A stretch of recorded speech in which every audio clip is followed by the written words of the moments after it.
E ovviamente di fronte a noi che fra un'oretta e mezza, due, comunque passerà questa forte nebbia che è umidità del mattino, abbiamo ovviamente dall'altro lato Castellammare, Vico, Piano, Sorrento e Lice e Capri che si intravede, ma c'è foschia quindi non riusciamo a vederla bene. Magari nel frattempo che siete qui si libererà. E qui sotto infatti nell'area che sembra non costruita, abbandonata, sono gli scavi di Pompei. Quindi tutto il complesso di scavi di Pompei che parte da qui, dal lato destro, fino lì giù dove c'è il campanile. Lo intravedete, vedete?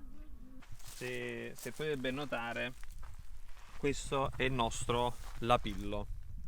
Ovviamente queste sono le parti più piccole dell'eruzione piroclastica che quando effettivamente avviene, e abbiamo questa la parte più piccola che vengono chiamati lapilli. Cioè prima ovviamente le bombe vesuviane e poi da lì a scendere si vanno, come dire, sempre più a secernere e fino ad arrivare al lapillo vesuviano. Questo terreno ha tante, diciamo così, proprietà ovviamente importanti per l'agricoltura e rende unico questo paesaggio che grazie alla vicinanza al mare e a questo terreno che è vivo dà tanto, diciamo così, ricchezza sia alla viticoltura ma anche e soprattutto a quello che sono gli ortaggi. Vediamo il pomodoro, le fave, i piselli, anche la frutta, quindi albicocche, fichi, noci, sono tutto ciò che andiamo a produrre è estremamente dolce. Perché? Perché in realtà abbiamo un basso contenuto di acqua all'interno e soprattutto tanto potassio, che poi alla fine è il principe del nostro terreno. In più questo terreno dovete immaginare che quando ovviamente c'è tanta pioggia, ovviamente non c'è mai ristagno d'acqua, scivola sempre giù, quindi ha un alto drenaggio che ciò consente alla pianta di avere uno stress idrico costante.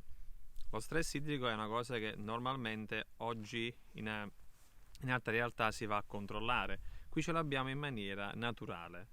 Questo terreno in più non ha dato adito a far sì che la fillossera di quella ovviamente del terreno non è sopravvissuta e quindi possiamo avere dei vitigni millenari che abbiamo e ancora oggi possiamo pregiarci di poter fare la propagine. Quindi ci piace una pianta, la giriamo il capo, mette sulle radici a piede franco e quando è il momento giusto stacchiamo il cordone ombelicale e diventa la pianta. Altra caratteristica importante di questo terreno è che è un terreno che non teme l'asfissia.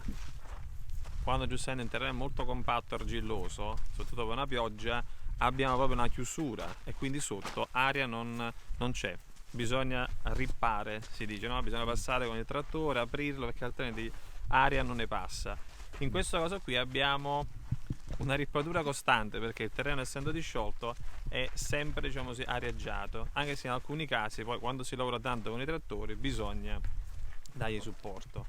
Abbiamo creato questo piccolo percorso nella nostra azienda agricola che è composta da circa 40 ettari sul Vesuvio di proprietà, dove facciamo vedere come oggi si coltiva, come si coltivava, come mio padre ha cominciato e come mia sorella, che è una enologa, segue l'attività e quindi hanno specializzato alcune varietà viticole quali Caprettone, Piedirosso, Greco sul Vesuvio.